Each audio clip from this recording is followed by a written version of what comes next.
Hello everyone and welcome to the 5th episode of the Scarlet Cult, where we are trying to manage an entire Luciferium addicted colony. If you haven't seen the previous episodes, I will recommend you to check them out because a lot has happened so far. But to shortly recap, we have managed to recruit some new people into our cult.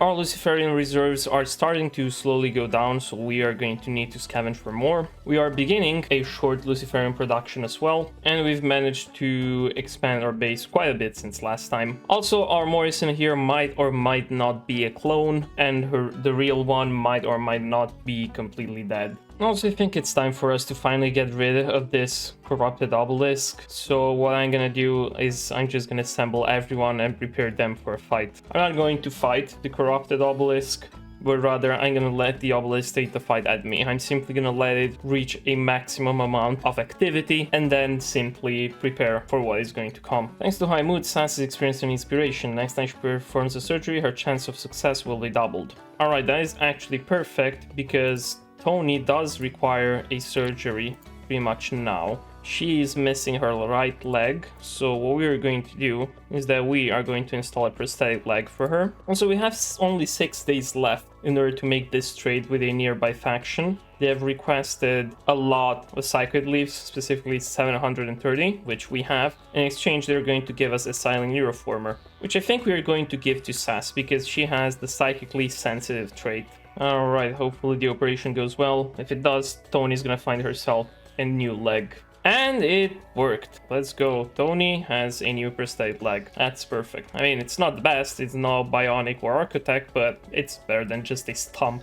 Corrupted obelisk has reached 99%. I think it's time for us to just assemble everyone in one place for safety. Obelisk activation. Duplicates of your colonists will soon appear with murderous intent. All done. Oh, it's happening. It's happening. Ooh, multiple hostile duplicates are starting to appear. 3, 4 of them. Okay, it seems to be only like 4 of them. And the obelisk is broken. All right, I mean, this is probably the least dangerous obelisk because it is like, what, 4 naked duplicates of our colonists? I'd say that's pretty okay. Okay, maybe lighting up our entire psychoid farm is not a good idea. But hey, seems like Diaz is back on the menu, boys.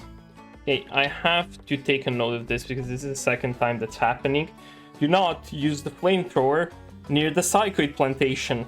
And now we have 1 shard. Perfect. Quest available. Mysterious cargo. Ooh, these are usually fun ones. Mysterious cargo. As you know, the mysterious cargo can have all kind of really, let's say bad things inside. So we are being offered 2 things that are actually interesting. An infinite chem reactor and a small vanometric power cell.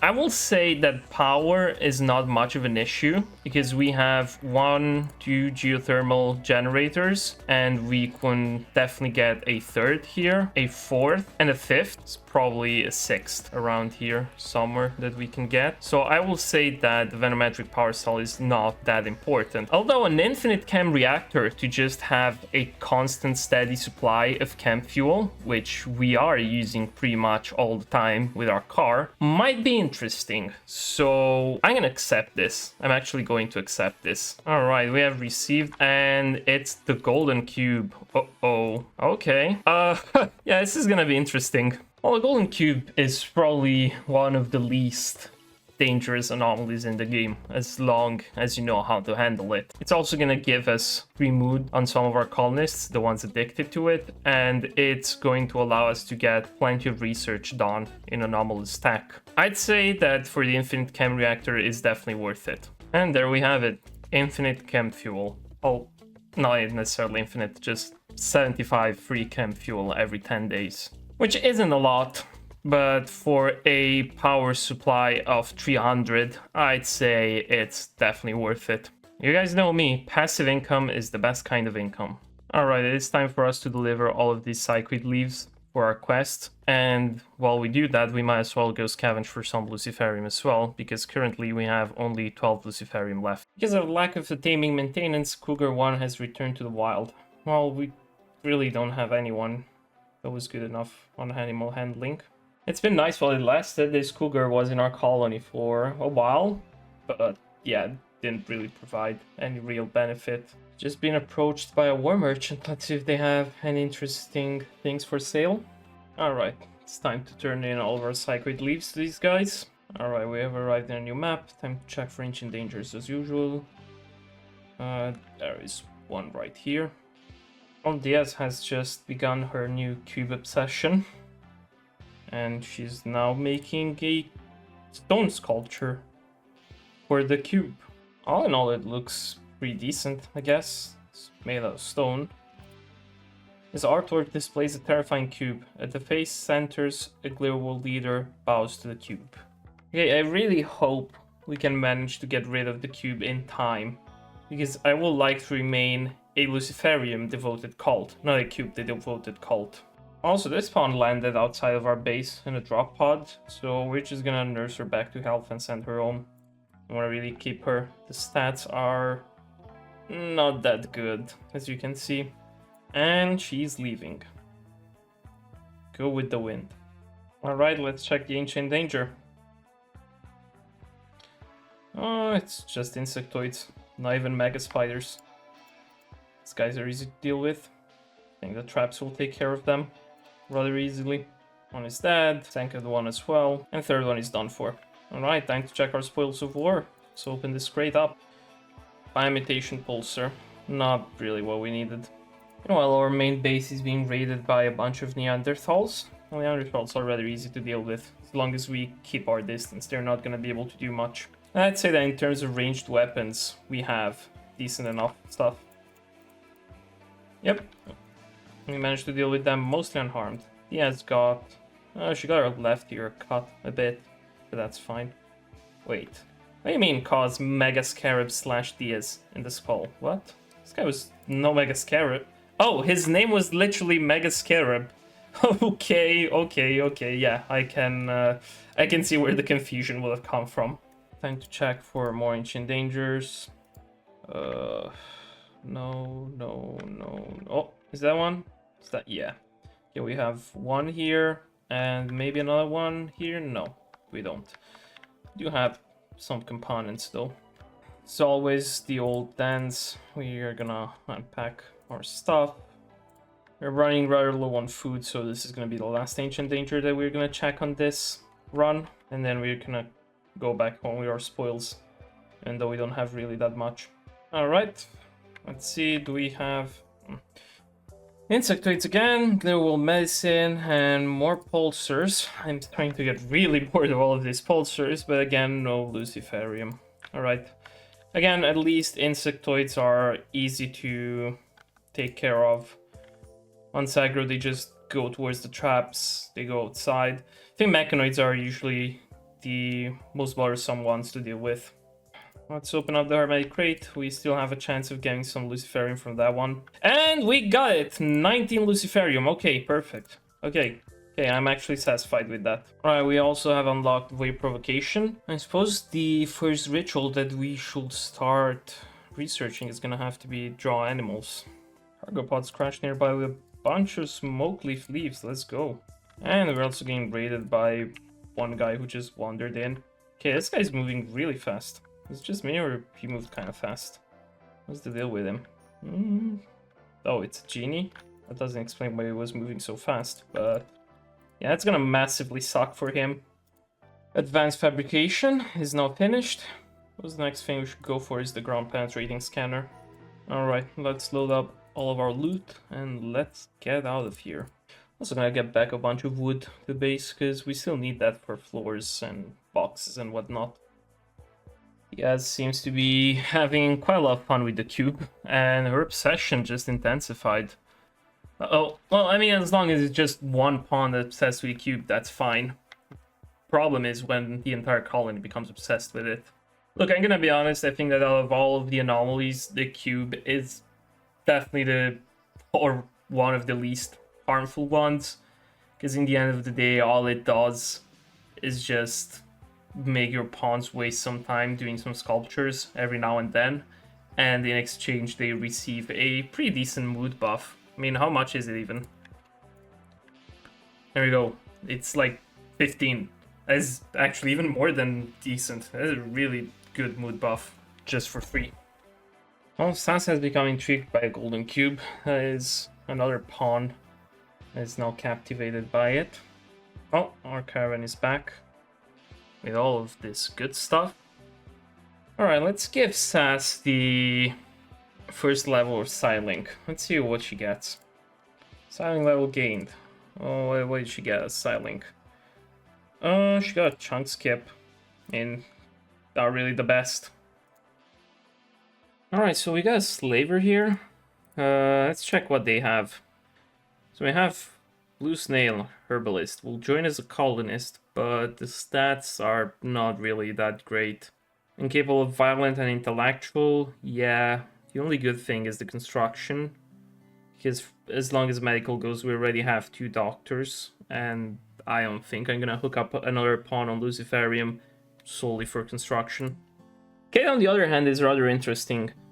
She will join as a slave. She has 17 double burning passion in melee and 11 double burning passion in social. Also a small passion in crafting. Now, melee fighters, they're good to have. Social, not so much, but I suppose another warden and someone else dedicated for trading wouldn't hurt. But she also has the trait of Quick Sleeper, which paired with a passion for crafting and the fact that she's a waster, which, by the way, kind of weird that she has the pretty trait because, as you know, wasters are not the prettiest, humans in the universe. But as I was saying, the Quick Sleeper paired with crafting and being Wake Up Impervious means that we technically have a crafting machine at our disposal. Now, if we buy her, she's gonna join as a slave, which means that she's not gonna be part of our colony officially, and she's not gonna be required to be hooked up on Luciferium. So I think that we could get her and eventually get her hooked up on Luciferium once she becomes a permanent colonist, because these stats are actually rather decent. I would like to keep her. But it's all gonna depend on whether she survives or not our violent ritual conversion, which, as you know, it is a ritual that you can have in ideology, where the moral guide is gonna attempt to convert violently someone else to their ideology, and there is a 50% chance that they become instantly converted to the new ideology, and there is another 50% chance that they simply die.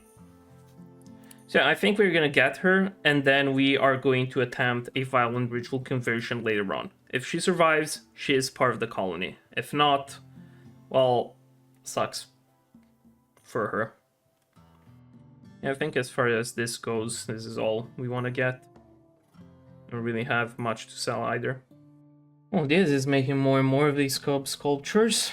At least for now, only her and Sass seems to be obsessed with it. And I guess that Morrison, yeah, she's researching more stuff, but she's also getting closer to finding a way to destroy the cube.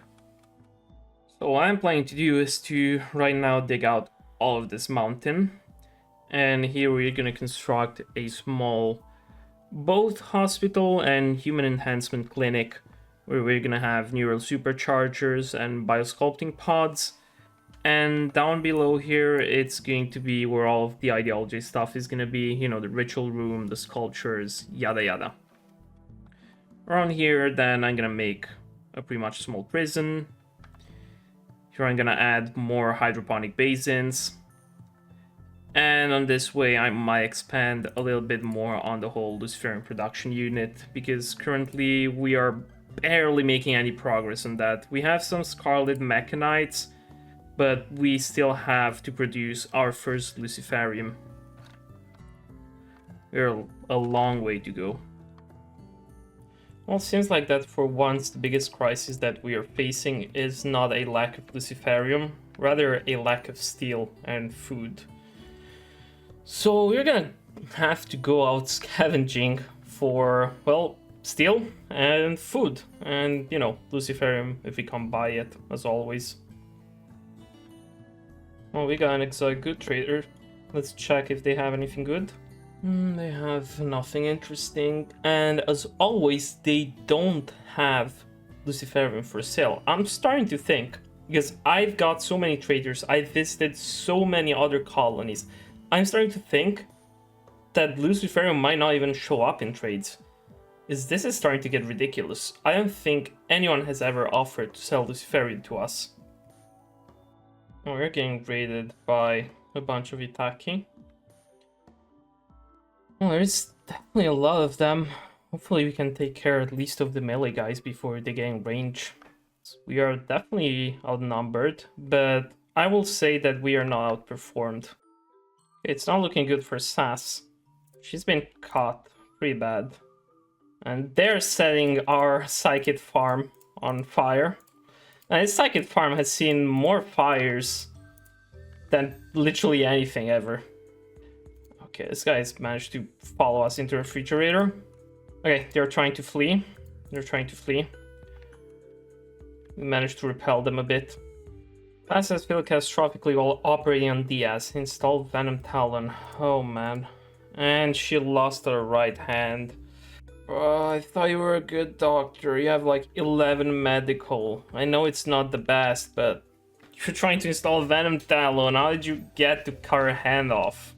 Oh, we received a quest from a hostile faction, and they're offering us the camp loot and 58 goodwill if we manage to destroy an enemy camp. Yeah, sure, I'll do it. Any excuse to raid some enemies is a good excuse. Alright, we're gonna try another operation on Diaz. Since she got her hand cut off, we're gonna put a drill arm instead. She is currently our main miner, so a drill arm might actually be good, since we are in dire need of steel, and Morrison has managed to find 2 veins of underground steel, which we're going to exploit by using a dip drill and a small fuel generator. Alright, please this time go well. Don't cut off like her other arm. Come on. I have faith. Yes, perfect. Okay. Yes. Nice is a drill arm, and now she's also gonna have... Yeah, transhuman is modded. Okay, 2 birds with 1 stone. Perfect. Okay, I'd say the drill arm is doing a pretty good job on Diaz. Maybe even too good of a job. She's definitely going at it. Holy, look at that. Okay, it seems like she has decided not to be a slave anymore, is attempting to escape. I think we can probably melee her back into submission. No, don't burn her, you idiot boar. Oh, why are you like this? I got definitely disabled fire at will for you. Oh man, you're not... This Psychoid farm is burning again. Well, I wanted to melee her into submission, so, you know, she won't get permanently wounded or killed from getting shot. But I guess that as long as she's gonna get Luciferium later on, it doesn't matter if she gets a scar or 2, right? Sass, what are you doing? You're burning! You're burning alive! What the hell? You're burning alive! You're burning everyone around you! Stop it! Stop it! What are you doing? You have to extinguish yourself! What? What's happening? Stop tending! Get away! You're burning everyone alive, Sass! What the hell? Did you just not feel that you're burning? Stop! Stop!